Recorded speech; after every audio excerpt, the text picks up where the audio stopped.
if you do the right thing and it's not cool, I promise you, it's probably the right fucking decision. Think like we're day oneers, like we're day one guys. We called this shit the whole time. Yeah. So we have credibility now. So I really hope that people that are listening to this, if you're still questioning what the fuck happened, I would just listen to the people who are saying what's unpopular at the moment.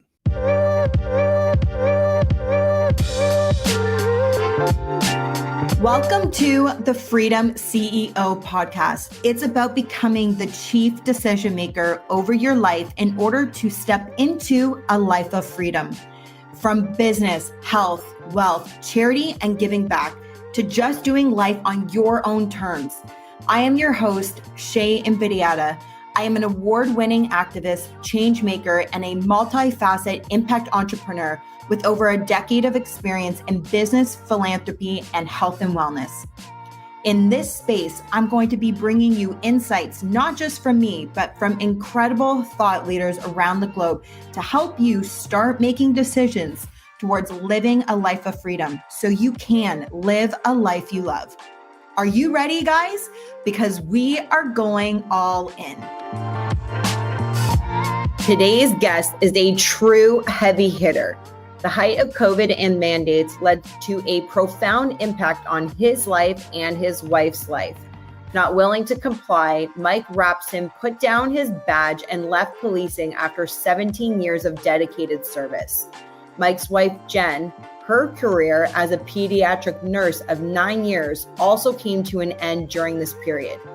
The two of them embarked on a remarkable journey, becoming the founders and co-owners of the brand Non Negotiable, birthed in response to the challenges they faced during COVID.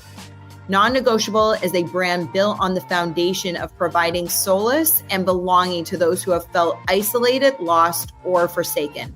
The original Non Negotiable Freedom Collection serves as a symbol of hope, unity, and self-assurance. Mike and Jen understand the weight of silence, often imposed by fear, societal pressures, or family expectations. They are on a mission to empower individuals, helping them to discover their inner strength and find their voices within a larger community. Non Negotiable Brand is more than just a business. It's a reflection of Mike and Jen's unwavering commitment to their core values: family, faith, and freedom. Buckle up, guys, because today's conversation is lit with no filters. Make sure the kids are not listening to this one. There's a few swear words. So today on the Freedom CEO podcast, I'm going to give you the warning right now. Not only will this be unfiltered, there's probably going to be some heavy F-bombs coming through. I'm going to apologize to my mother right now because she knows she needs to listen to this episode. But Mom, you'll see it's not just me. And if you yeah, exactly. I'm sorry, Mom. And if you have followed him on Instagram, you totally know Mr. Mike Rapson is joining me on the Freedom CEO today. Buckle up because it's going to be full steam, full blast. Mike, welcome. Thank you for having me on. I love it. Been pumped since we talked about this back at MYM. Yeah, it's so crazy. So we hadn't met this entire time, you and your wife, Jen, and I've seen you guys from afar. And I'm still surprised actually kind of today when I drop your name sometimes to be like, the former police officer, and people are like, no. Usually I get like, rap something, like that's all people kind of know. But it's been a really cool journey to watch your story, your voice, and also I want to say like your passion. Like I watched you from the beginning and then really actually finding like your voice in this movement. So let's start there. Like for those who maybe don't know you, they're going to know you after this episode. For sure. Yep. But you were in policing. What happened? Why are you not there anymore? Well, 2020, 21, 22 happened. The last 3 years happened where they, like the shirt you're wearing, they found my line, which I never thought would ever happen. To be honest, I thought I was going to be a cop forever. At least the fun part of the job I absolutely loved, but I couldn't take it anymore come mandate time. And along with Jen being a nurse, they met our line, and it just felt so wrong. And like we talked off mic, we had our side gig of buying and selling our own real estate, which had just happened like a month before we were told that at least Jen was going to be fired. So the stars aligned. I think it was all meant to be. And I've said on a few other podcasts, I don't even know if I'm not really angry anymore. I mean, I can compartmentalize it where like people that caused this, like I would love to punch them in the face. And I think they're disgusting humans, and some of them should be put to death, to be honest. But now I'm just like, I met you, I met Sarah, I met all these people, and I'm like, this is so fucking cool. And you know, and then the whole non-negotiable thing just like sort of happened. And then I should say it's probably blowing up now. It's so cool. I don't even know what's going on really. But, and then the real estate thing, you know, that puts food on the table for the kids. It's like everything was meant to happen this way. Totally. Not to say it wasn't completely fucked up, but we're here. And put into perspective for people, because, you know, you were in policing for a long time, 17 years. Yeah. My 17th year was when I left. And Jen was how long in nursing? I think she was just about 10 years as a pediatric nurse in Newmarket. It's one of the bigger, like just under sick kids. Like if you're from Toronto area or even Canada, you know, like sick kids in Mount Sinai are like the number one, like pediatric hospitals. And then Jen was the next level. So she was busy, you know, loved it. She's such a fucking good nurse, which is sad. But yeah, so we were both neck deep in our careers. I was over halfway and decided that was it. And what was the pushing point, like that brought you to the line in the sand? It was definitely when the mandates came and I was forced to test every week, twice a week, based on my schedule. I knew it was wrong. I knew that everyone else in my office that had taken the vax could carry it. Like I already knew that Jen's coworkers were working with COVID who had the vaccine. I just knew how stupid this was and how wrong it was. And, you know, on top of the fact that, you know, we're trying to get mask exemptions for our kids in school, and like everything was just piling up. I'm like, you guys are all fucking insane. And I want nothing to do with this in terms of what's going to happen with like when the convoy happened and the bad days of the convoy where they rounded up all the people. I knew that was coming. I could feel it coming. I was very outspoken about the mandates, and I was outspoken about like I would never ticket a single person for like having a party or going to work or not shutting down their business. Like I told my bosses straight to their fucking faces, I'm never doing any of this. You do yourself. And towards the end, like I was really, really loud on Instagram, but I only had like 300 followers. So I was like talking to like a couple people.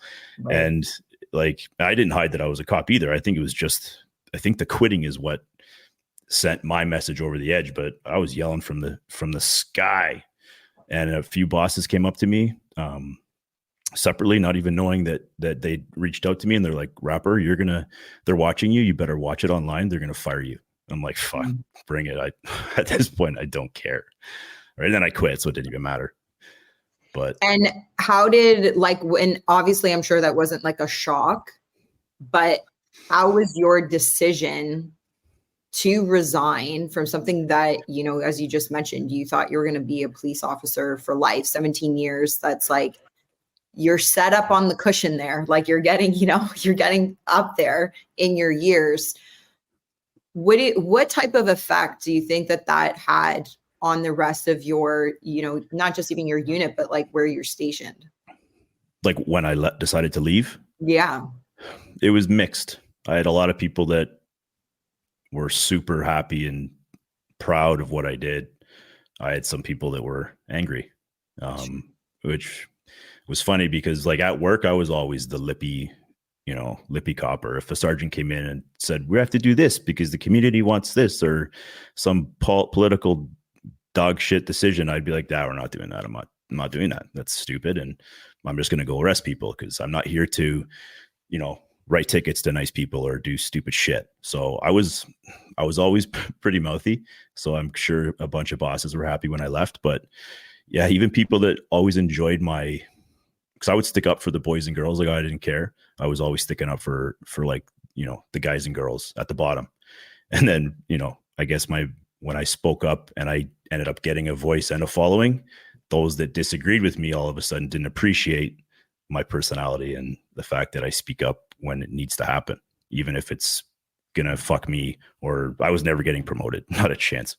Yeah. I didn't really ever care about any of that stuff. I just there's right and there's wrong, and if it needs to be said, you say it. Totally. Right. And when you look at like now today, like fast forward, have you seen a change in like that tune from some of your colleagues? There's some that like they're fractured relationships that'll never be better, which is fine with me because they're fucking cowards and frauds. But I think a lot know that what they did or what they had to do, whether it was take the vax to provide, which I don't fault anyone for that. I think if it comes around again, I will have different opinions. Like if there's whatever shutdowns want to come in the future, like I've told a lot of close friends, like you're going to have to pick what fucking side are you on, because what happened the last 3 years was completely wrong. And if it happens again, then like I'm your enemy, unfortunately. Yeah. When it happens again. Yeah, I know. Well, let's hope that like everyone grows some balls and like just says no. Like, you know, yeah. Like again, we were talking off mic about I had to go to the hospital for some x-rays, and I walk in and they're like, you have to wear a mask. I'm like, no, with a big smile on my face. I'm not wearing one. I don't care what your rules are. And she almost made it sound like I had to leave. I'm like, so can I not get care today? And then you just push them. And I ended up getting care. I had to tell 4 people off that I'm not wearing a mask. And I did it with a big ass smile. Like, you don't have to be confrontational, but like if someone ever tells me you can't do this or you can't go there, no, fuck you. Like, I don't care what you say. Like if there's a stupid rule that comes into effect, I'm breaking it. And I'm already teaching my kids that, and they're only 7 and 6. If, you know, they banned cartwheels at school a few years ago, I'm like, right, go do cartwheels. I don't care. It's a stupid rule. If they have a problem, they can call me. Yeah. Right. Yeah. Or like the one that like you can walk through the restaurant, you have to wear a mask, but the moment you sit down at your table, like you can take it off. It's like, it's magic. I don't know. Magic science. Totally. Yeah, I know. Like way too smart for us, you know?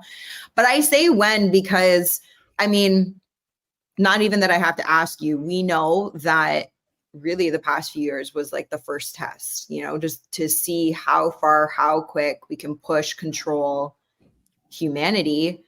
And I think there's a really big opportunity right now. And we've already started to see it, right? On social media, some people posting saying like, next time, if more of us say no, it shouldn't get to what we experienced. And so I think that's really the importance, and people like yourself, me, other people in our freedom community to continue to speak up so that others are also encouraged and inspired and know that they're not alone, because it's not easy to do what you guys did, you know, like literally walking away from careers, watching friends, longtime friends and relationships dissipate. So yeah, I just hope the people that are like questioning what happened, or they're like almost on the fence now, like we have to make them feel welcome. Like that's where it's like, join our team. Like, totally. I don't give a shit if you took a vaccine, or if at one point you thought I should get fired. I don't care, because you were so mind fucked by such horrendous, horrible humans that how can I fault you? Like I sit down at Thanksgiving with some of my family and the older generation. Like you can tell they listen to CNN and their brains don't even work. And I don't say that in a mean way, but you're just so mind fucked that I feel bad for you. Like I don't even like. There's some people it's such a conditioning, right? Like it's brainwashing completely. Oh, big time. So the people that are on the fence, we got to get them over. We got to get them to just join the team, because we're the normal one. Like we don't, like the same people that thought that or planned this, or that actually thought like you should, if you don't take a vaccine, you should not get healthcare. Or if you don't take it, you should be fired. And they're proud of it. And they still think that. They're the same people today that want to butcher a 12-year-old to change genders. It's the same fucking people. Yeah. It's the exact same people that are pushing all the completely insane things. So I think they timed this one wrong, because now they're going after the kids. You've got Muslims and Christians banding together and marches, like speaking the same language. Mm-hmm. And I think everyone's starting to take notice, like, okay, maybe this is insane, where a boy is going to compete against girls, or a boy is going to trans whatever, and then fight people in MMA and hurt the women. Like, I think they've come after the women and kids a little too soon. Which, it's interesting though, because, and this is like raw and real. Like Mike and I have not talked about this offline. It's interesting because, I have an anti-human trafficking organization that fights, human trafficking in Canada, called Free Them. And we received a lot of backlash on our Free Them Instagram page around, it's the same narrative. And unfortunately, to me, it's so wild. Like, it's so crystal clear. Like you just mentioned, like, it's all coming from the same side with the same agenda, and they keep pushing these wild things. And then if you're against it in any capacity, even if you question it, you might not even be against it yet, but if you're questioning it, it's the same narrative. You're a bigot, you're a homophobe, you're a transphobe, you're a whatever, anti this. And that was all of these comments like coming in and being like, wow, really sad to see that at the core of Free Them, as the founder, that's at the core of this organization. And it's something I'm working through with my own team right now, because, and I think the challenge is because there's these religious groups, and this is where for me, I'm like, God, I really actually wish it was other people. I wish that there was no, like, there wasn't Muslim, that there wasn't Christian. It just so happens to be that way. And then therefore it's really easy to go, well, this is an anti for a certain group because there's a religious component. And it's getting very convoluted with a group of people versus actually what the facts are around stealing the innocence of a child. And literally will turn into exploitation and all kinds of atrocities in between. But to your point, I do think that, yes, in terms of their timing, that this actually has helped to wake up some other people, a whole other group that maybe would not have been seeing the way that we're seeing, but because it's now like you're coming after the kids, which I've been saying that since day one. And like the moment they come after the kids, especially the moms, you just don't fuck with moms. Like that's a whole type of like mama bear beast, right? Like that you just don't do it. And the moment you do that, which they started, right? They tried during COVID. That was, I think the first attempt was like, vaccinating the children between 12 to 16. And then it was like under 12, and or above 2 or something at the end. Or above, exactly. And I think this is like round 2, where it's like coming after the children, and like, not to get it twisted. Like, this is what's actually happening in schools. People do not understand the literature that is being taught. Like, I even equate it, like, imagine strippers coming into school and having story time with kids. Yep. What planet would we ever be like, it's okay? But when you have men who are dressing in women's clothes, half naked, doing a drag reading, it's like all of a sudden, like, that is okay. Even in policing, you remember that? I don't know. I don't think it was York Region. It might've been York Region though. Was there drag show reading? It was it was some police like luncheon or something. And they had drag queens come in dancing around, and like literally a couple of them like giving like police officers lap dances. And I look at that and I'm like, yo, those are, I mean, it's not my jurisdiction, but it's still my tax dollars in some ways going towards that. And if it was the other way around, imagine police officers bringing in strippers and you guys getting lap dances Oh yeah. during that, it would be like, this is fucked. But then you say drag queens and it's like, oh, but we're being inclusive. What? Yeah, it's really strange. Like there's no other, here's the biggest part. There's no other group of any kind of like, whether it's like construction workers or clowns or fucking pick something that desperately want to read to children. Yeah. It's fucking weird. Like, Totally. and I've had, actually, before I even had kids, I remember one of my buddies saying he has 2 boys and he's like, my sons will never babysit because boys don't babysit. And I'm like, I don't know, sure, I guess that's okay. And then now I have kids. I'm like, yeah, no fucking way is a boy ever babysitting my kids. It's fucking weird because most predators are men. Right. So why are we fighting to, why are we even allowing grown men who are desperately wanting to read books? It's just so fucking weird. Totally. And it's like, it's mind boggling. But I know because so many parents walk up to me, especially in the schoolyard, or they DM me or whatever, like people that I know are not vocal whatsoever at all on social media. They 100% disagree with what's going on. And I really believe that these conversations are taking place in their homes. And if they aren't, and you're listening and you're one of these quiet people, please, God, there's like an innocent way of like bringing it up with your kids. Like Riley doesn't know, she's our oldest, she's 7. So she doesn't know why Jen and I quit. They don't know, like we shield them from everything that we can as best as we can. But I've asked her, I'm like, Rye, you know how boys are sort of dumb. And she'll be like, yeah, right. And be like, have any boys ever come into the bathroom at school, like by accident or anything? She goes, nope. I'm like, cool. If it ever happens, just let me know. That's it. Done. That's dealt with. So I'm already prepping her to think these things are weird. Yeah. If a teacher ever says X, like boys can be girls and girls can be boys, she has my full permission to be like, my daddy says that's absolutely untrue and that you should call him right now. It's totally right. And I think, unfortunately, these conversations that never had to take place when I was growing up in the 80s and 90s, which I think was the best time to grow up in the last 100 years. They have to happen now, unfortunately, because I think there's too many rogue teachers and I think all the good ones are too quiet. It's like all the good cops were too silent. So you almost have to like get your house in order and protect your kids your own way if you're going to even send them to school. And that's another battle that we fought with in our minds, right? Yeah.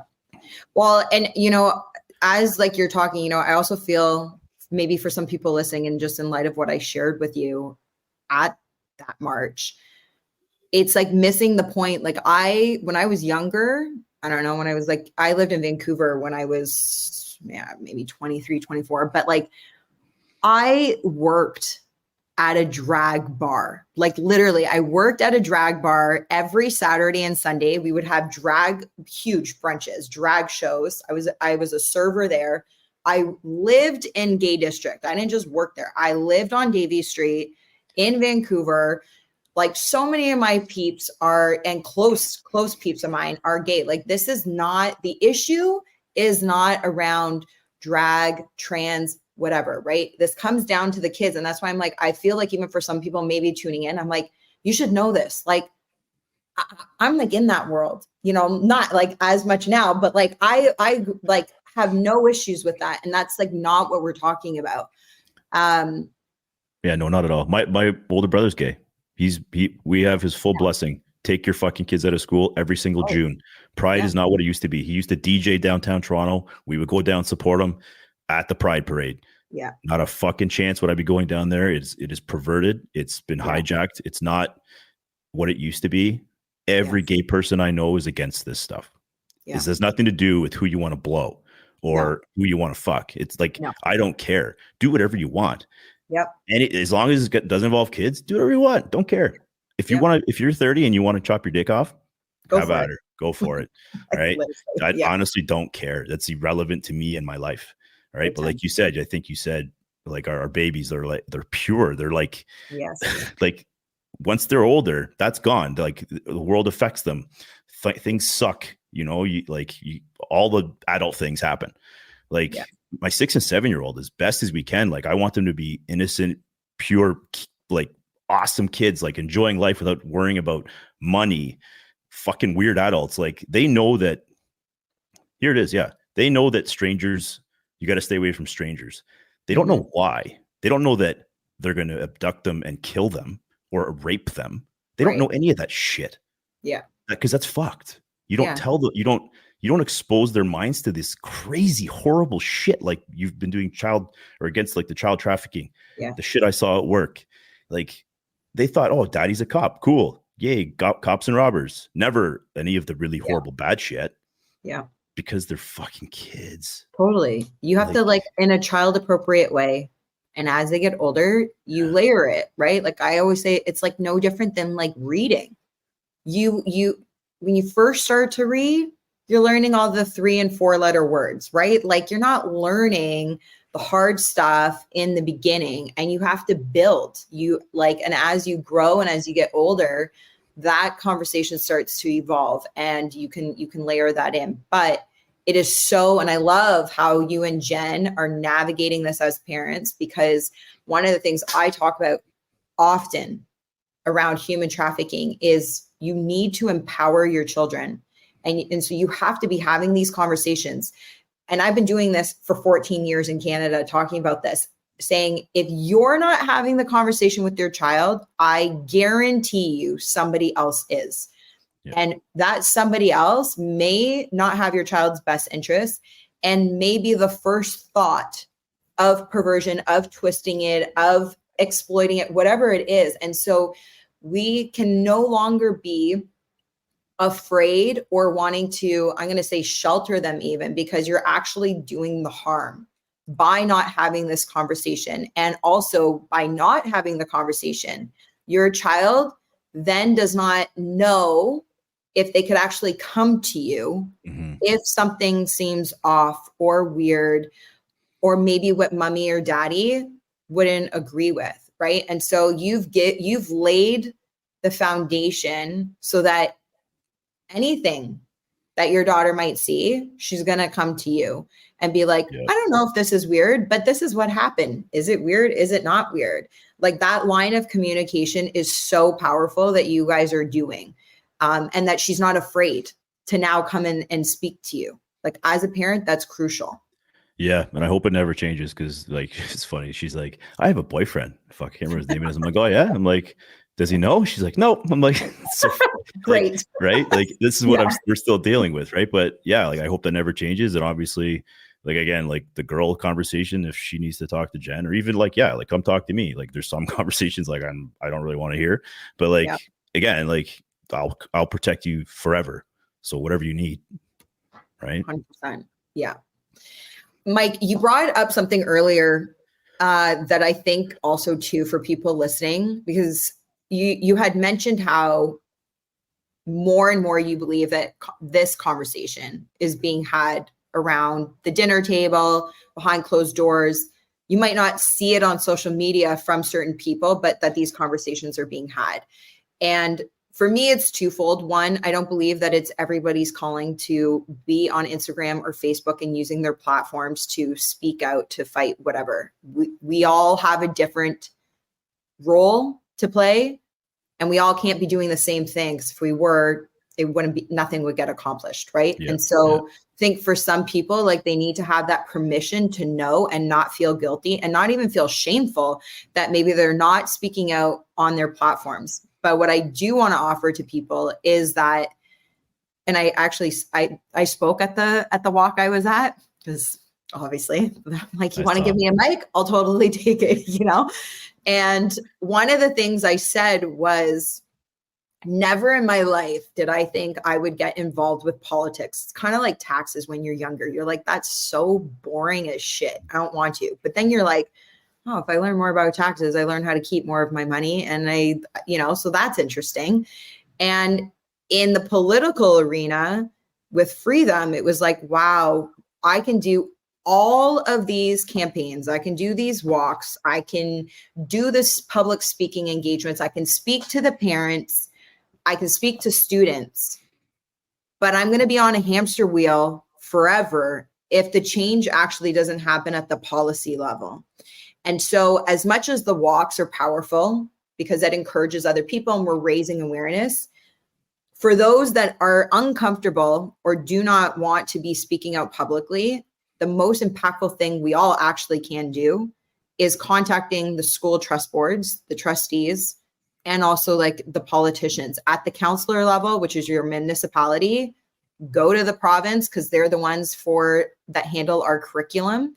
And then at the same time, you want the federal government to also hear it, and it is so important to be contacting whoever your member is in your riding, but then actually also going to the school boards, to the trustees to make your voice known there.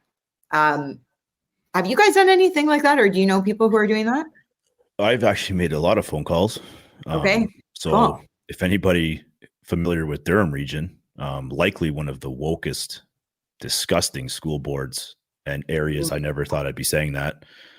They actually muzzled one of the trustees so they muzzled her and took away her right to vote. Wow. So I've reached out to two. I've bothered my mayor. I've bothered the DDS or the Durham District School Board Instagram page, which now I'm blocked from. But you're right. And I've talked about running for council in my hometown. Cool. Just to see, I want to know, because I truly, deep down in my core, or we wouldn't have started this, because I truly believe that most people at some point are going to be wearing this because they think, I've actually said that logo stands for stay the fuck away from my kids. And I've had people be like, Rapper, how do you say that? Isn't your broker going to get mad? I'm like, I don't give a fuck because I know everyone feels this way. And if you don't, then you're a weird person. And I don't want you wearing my stuff anyways. Yeah. So in running for council, I just want to see, I'll run on a very honest platform. I think all these things are crazy. I need to protect all of our kids and then see what happens. If it's like a landslide, then we know. Yeah. If it's not, then maybe we need to move, because I don't want my kids being stuck with shitty choices as spouses in 15, 20 years. Totally. Right. Well, and even that, I've said to people, our mutual friend, the NEAT, she says to me often, even pre-COVID, because of freedom and the work that I do there, she's always thanked me because they don't have children. And she's like, you don't have kids. And it just, I guess it moves her that I stand up and I fight, even though I don't have kids. And I say to people, this is not just a parent fight. We are not only just fighting for the future generation, but you're fighting for the world you want to be living in. And one day, if I do have kids or my nieces and nephews, or just what life is going to be like in my older age. And when you think of that, this becomes everybody's issue to be standing up and to be fighting and speaking out against what's happening in everything. Freedom, the kids, all of it, right? I love that you said that, actually, because when we created the protector hoodie and we went back and forth on what to call it, because there's a mother bear and cubs, and I'm like, if you call it mama bear, I'm like, that sort of excludes all the women who are badasses like Sarah, yourself, all the women that don't have kids yet, or that can't have kids, or that whatever, right? Not everybody makes that choice. It's just you can't, right? Unfortunately, or whatever. So I've been so happy with the women in this fight. I'm so proud of them. The men, on the other hand, I'm a little disappointed in. And I hope that doesn't come across too whatever, but fuck boys. Lay it down, Mike. Well, other than we're put on earth in some part to fight back and protect our women and protect our kids. And fuck, where are they? Where are you guys? Because I've honestly seen the majority of all these rallies or protests or online, the women are kicking your asses. And not to say that it's sort of off though. The fucking men fight wars, right? The majority of people that need to protect, if it goes super sideways, has to be the fucking men. Right. Where are you? I don't know. I am definitely disappointed in this context with men, because I think that they fucking lost their way. And maybe that's the whole attack on masculinity, because like it's wrong and the patriarchy and fuck, and right. I think I guess the propaganda and the media and the world did their job and really neutered a bunch of men, because I ain't seeing what I'd like to see out there. Yeah. I mean, obviously I very much agree. And not just like on this. I mean, we can look at economics and like just even like men in business as well today, and like that role, and how many more women feel that they need to be. And I mean, you're on the Freedom CEO podcast. Obviously, CEO is like a huge thing for me, but it doesn't, yes, it does carry the context of actually being a CEO in business also in your life. But so many more women feel today that they have to be in their masculine. They have to be the provider, the protector, because where do you see, and how many women I'm sure you guys meet, you and Jen meet, that you're like, wow, you're like such a cool chick. How are you single? Like, and it's like, well, show me where there's a good guy, great guy that is willing to fight, willing to stand up, able to provide all of the things, like really stand in what you were saying earlier. I believe very much in that tradition. Like, that's your role. And it doesn't diminish mine. Like, that's actually your role. And we're equal, but we do different things. We have different roles. Yeah. There's a beauty in what you just described. Like, I've actually said out loud in a group forum where I'm like, men can't fucking do what women can do with children, like the nurturing. And then there's fucking some feminist there, and she's like, well, I'm offended. Like, what do you mean? Like, as if I'm saying like, I'm not going to change the diaper, or I can't do that, or I won't do that because I'm a man. I'm like, I'm complimenting women here. Like, fuck, yeah, in our house, I'm the one that's going to protect us, because I'm the fucking man. That doesn't mean I speak down to my wife. Like, there's something beautiful in what they now like downplays the patriarchy and all that stuff. But like, I don't know, like it's like people of today who were like born in like the 80s and 90s who had like a badass upbringing. They pretend as if they grew up in like the 50s and 60s when women were treated like shit. Like, stop it. Fucking stop. It's not like that anymore. In some houses, things are horrible. Don't get me wrong. But for the most part, I believe that most are okay with that, like the nuclear family and just growing up like that. I know I did. I thought it was fine. Yeah, 100%. And also too, I'm sure, like, I'm going to speak kind of for you, and I know you'd correct me if you disagree. It's also what you're not saying is that you're not going to not change the diaper. Like, it doesn't mean because you're the man and you're the protector that it's like, no, that's not for me to do. That's a completely separate conversation. But like, when a woman feels loved and provided and protected for, she honors her partner in such a way that the man feels so respected that you take delight in actually fulfilling that. And then, yeah, babe, I'll go change the freaking diaper. It's like, you've been doing it majority of the time or whatever it is. It's not to say like, I'm not going to do that as a man, or like I'm not a man, but you know what I mean? Yeah, like, that's not what you're saying. But there is definitely a complementary team that happens, and those roles are absolutely different. And over the years, we have diluted that, and we've made it to be like, if you're a woman and you're seen as the nurturer, then like you're becoming weak. And you have a lot of women that are trying to push that off. And that's where you have a lot of these like breakdowns in the relationships. It's really hard now to find that symmetry, because, we've really corrupted what that looks like between man and woman. Yeah. Even like the stay-at-home mom role has been attacked. It's like, well, why don't you want to be at work? And it's like my sister's about to sell one of her companies and become a stay-at-home mom. Like, that's fucking awesome.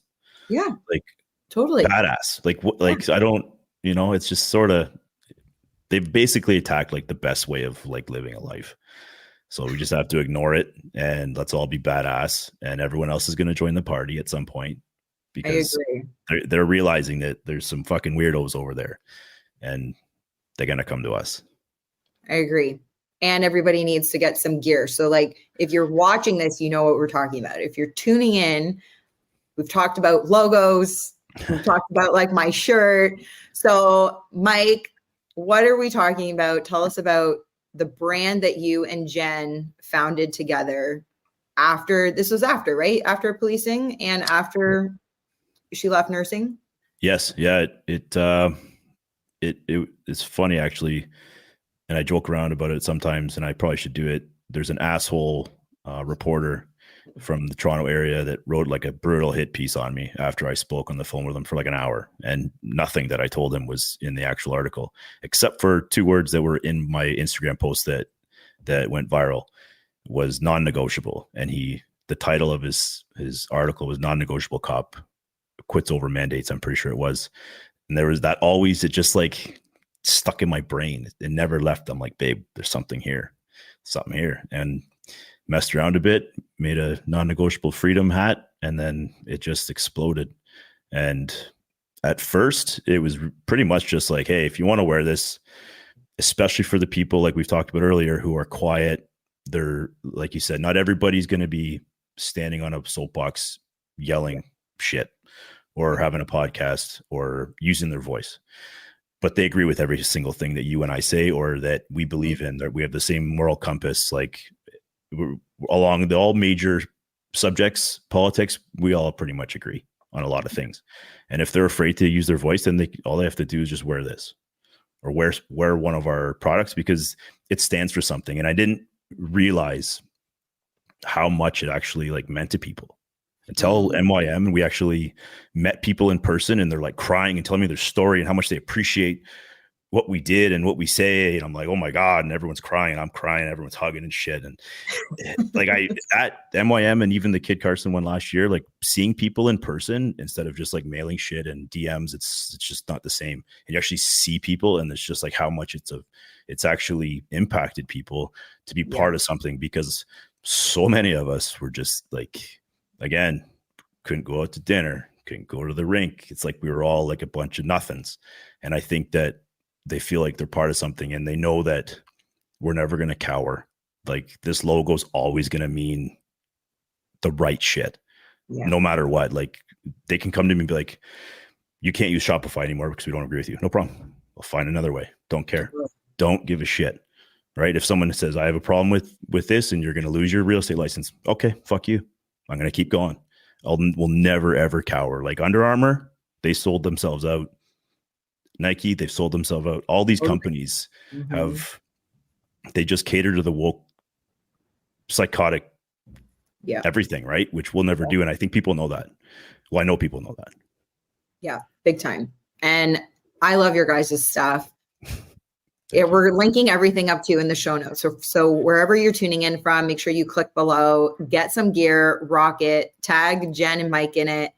They would love to connect with you guys. And we just want to see, and it's cool too, right? Like I think in previous COVID times, it's like you're a competitor with other people, but I'm sure you guys have felt this, where it's pretty wild to have so many people almost kind of take ownership of your guys' brand. Like it's like my brand. I'm like, yeah, we need to see more people rocking this, and it's yours. It's not mine. It's the people's brand. It is.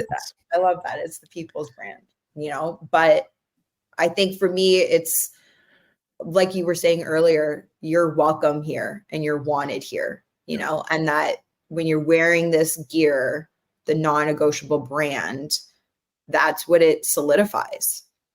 Yeah. And even simple reminders, like the line in the sand hoodie. That's a sort of like a 2-parter.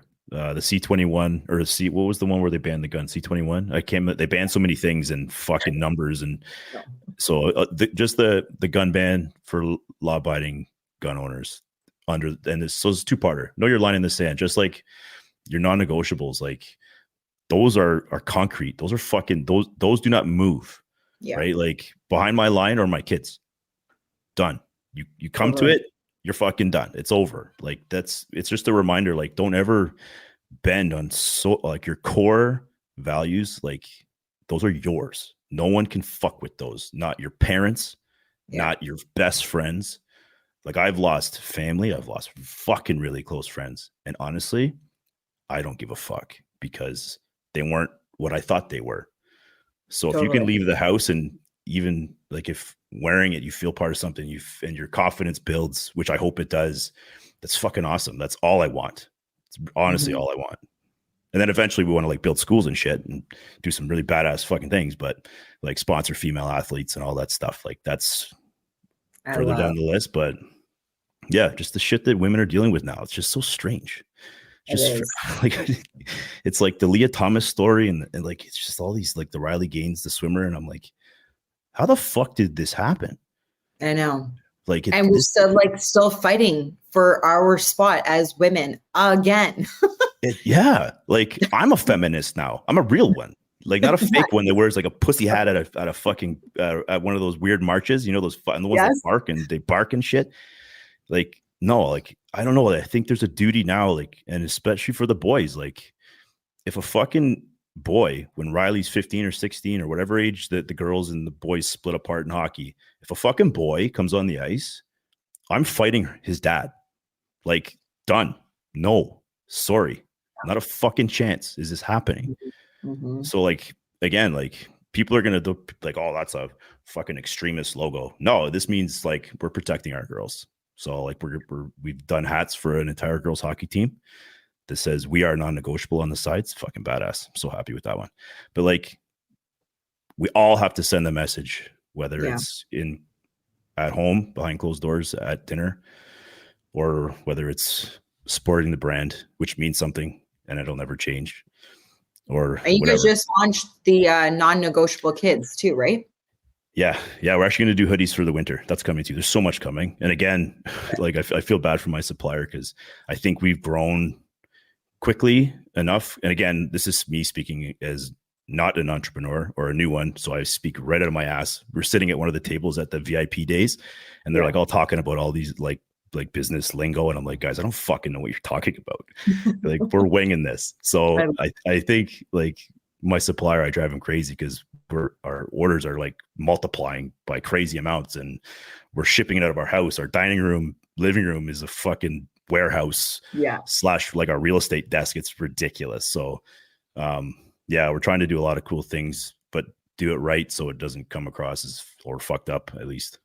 Yeah, I love it. Conversations like this just light me up. And I hope you're loving today's episode too. My friend, can I ask a quick favor of you? Could you please hit the subscribe or follow button? You have no idea how much that helps this show grow. So discussions like this can reach others as well. And if you want to go the extra mile, please leave a review. Your thoughts and feedback mean so much to me. After all, this show is created for you. Okay, that's it. Let's get back to it. Okay, let me pivot, Mike, because you just brought up real estate. I'm in real estate. You're in real estate. How has your guys' decision or your voice, how has that impacted your real estate business? And actually, before you even answer that, I mean, you were an officer. You left policing. You weren't a realtor. It was only Jen. So we both started at the same time. Oh, you both started at the same time. Yeah. So we have a few investment properties that we've rented out.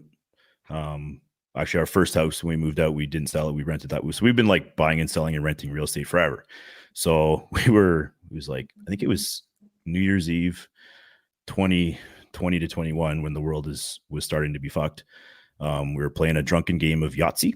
And I'm like, babe, let's become realtors. Because one of my buddies was just finishing up the course and that was it. The next day we sent in our IDs and like high school transcripts, whatever. And 8 months later, we were licensed. And it was just like, at that point, we didn't think we were going to be forced to quit or get fired literally at the exact same time. Right. But in terms of like how it's affected our real estate.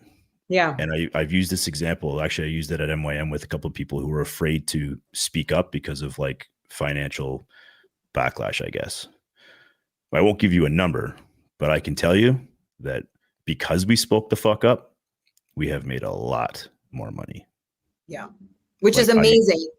Not even close to the same. And so did you just have, I guess, like through Instagram, you guys were finding, or like, I guess they're finding you new clientele?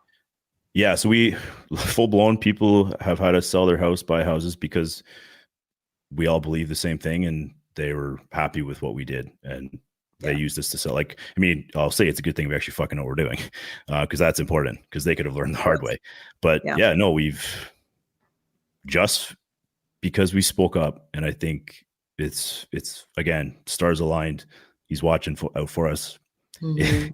And I think that will happen for anybody that does it. If you do the right thing, and especially when it isn't cool, so many people will respect you for it. And like, we have credibility. Like, people know that we're going to tell the truth no matter what, if it hurts us or helps us. Like, I've walked away from deals and got into it with realtors and got into it with people and walked away from like 30, 40K commissions. No fucking problem. Yeah. Because it's the fucking right thing to do sometimes. Yeah, right? It is. And I mean, some people might listen to that and go, that may not be their story. As I shared with you a little offline, like, that hasn't been my full experience.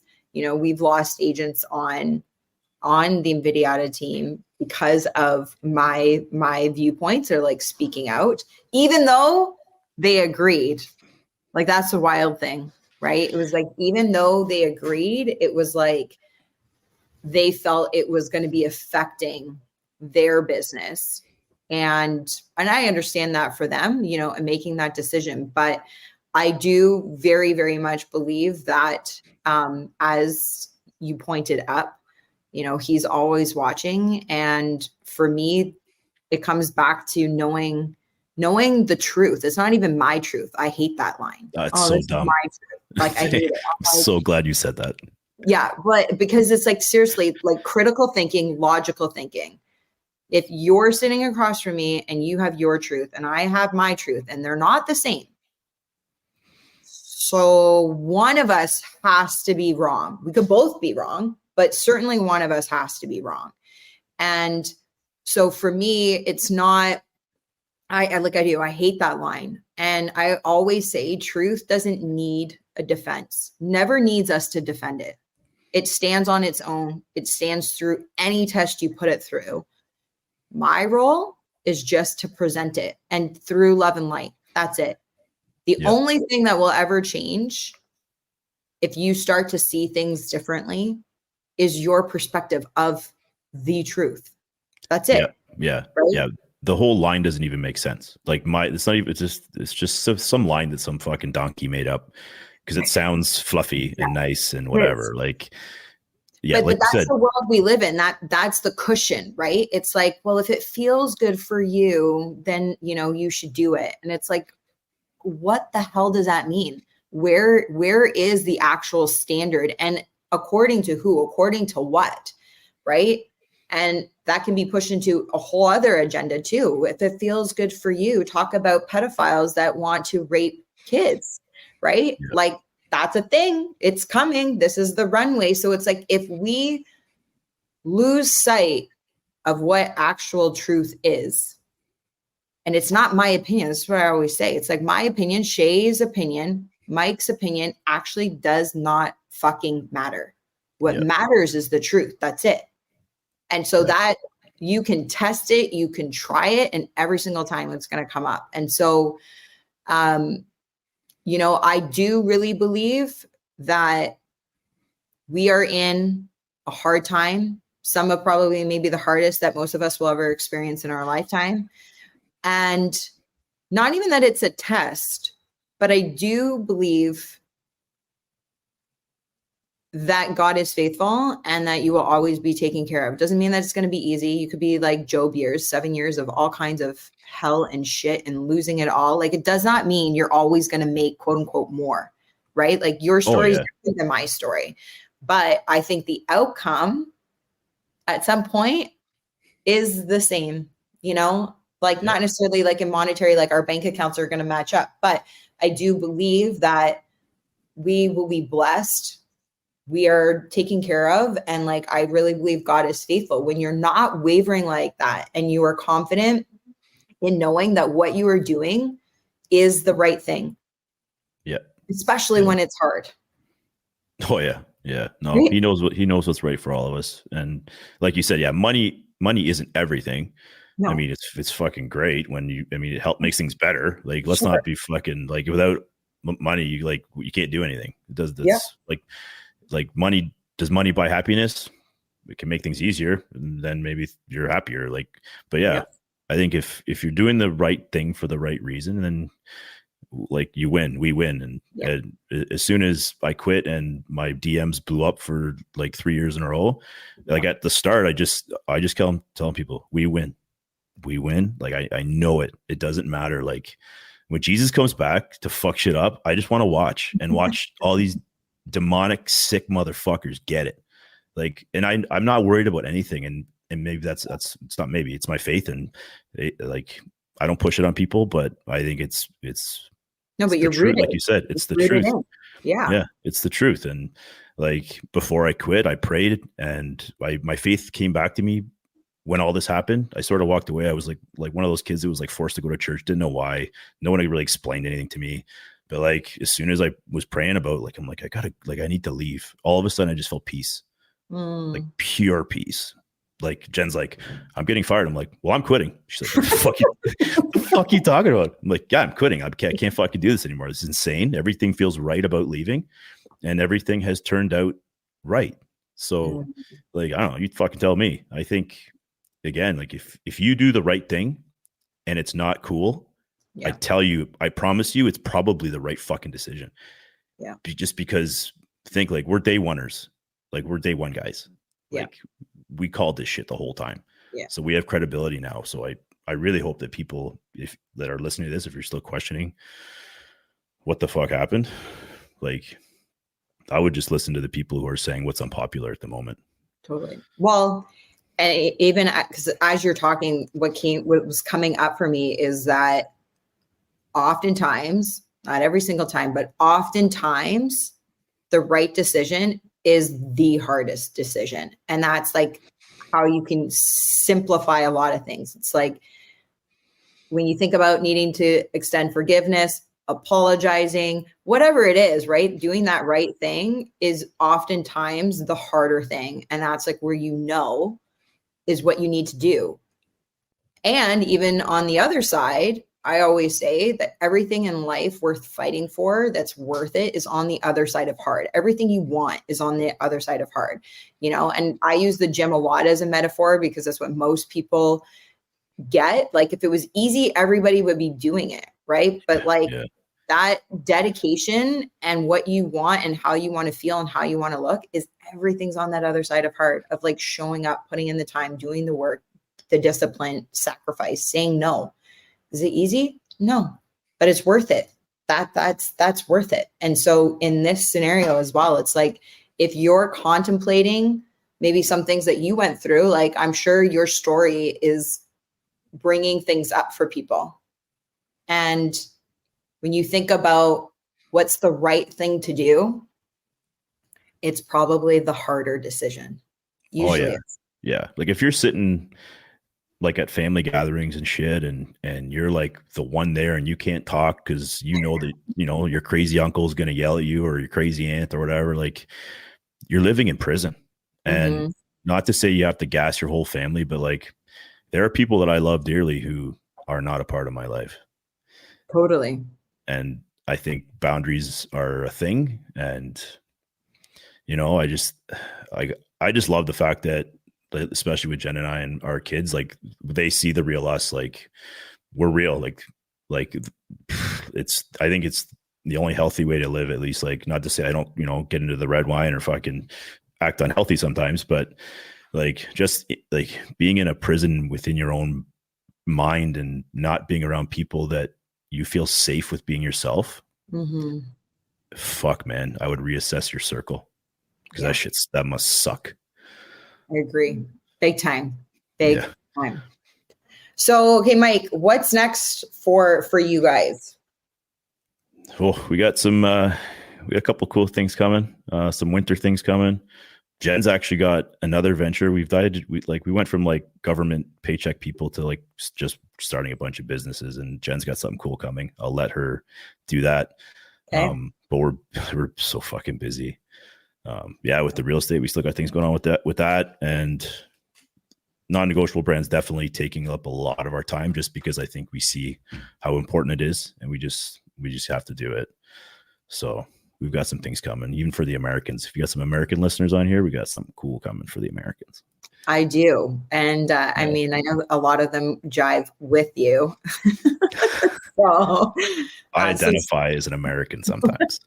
Me too, actually. It's funny that you say that, but I do as well. I lived there for 3.5 years. And so it's very much, I feel like in my blood, as much as it's not literally in my blood.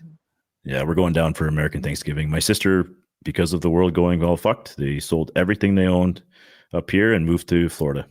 Cool. So we're going to go down there for American Thanksgiving. I love it. Well, it's a freedom state. I'm looking down there right now as well to relocate some stuff. So never know. Mike, I feel like, I mean, we could seriously just like keep going. I feel like I'm like Joe Rogan. We're coming for you. Yeah. You know, on our way. But I'm so grateful to just connect with you and also just like learn more about your story through you coming on today. And I have so much love and respect for you and Jen and the mission that you guys are on. Thank you for coming. I want to ask you one last question, because I ask everybody this. When you think about being the CEO of your life, not newly as CEO of your businesses, which is pretty badass and cool.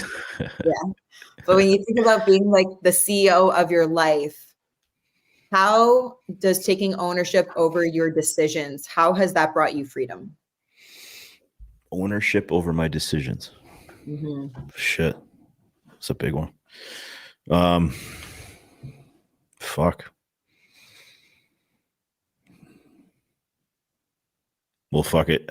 Well, even in the good or the bad, right? I guess not every decision turns out to be the right one either, even if you believe in it so much. So, yeah, I think it's everything. Yeah, I guess pretty much just try to own every decision I make, whether it's even like a big or small one, right? But, yeah. I mean, you're sitting there right now, like looking at you in your freedom, which is also pretty amazing. Yeah, no, thank you. Well, you'll come back next time. Yeah. We got to have Jen. We should do it next time. You and Jen come back. Get on her. People get on her. I will. Right. And if you guys want to hear that too, like drop that in the comments, because Jen needs to see that too.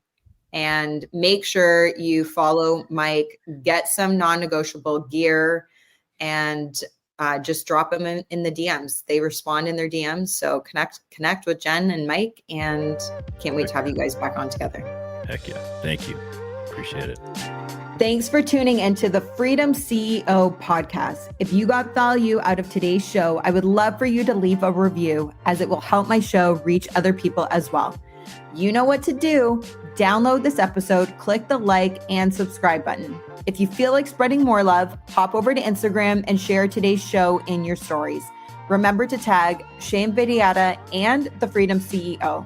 My DMs are always open, so drop me a line. I'd love to connect. Until next time, keep owning your decisions to live a life of freedom. Live a life you love.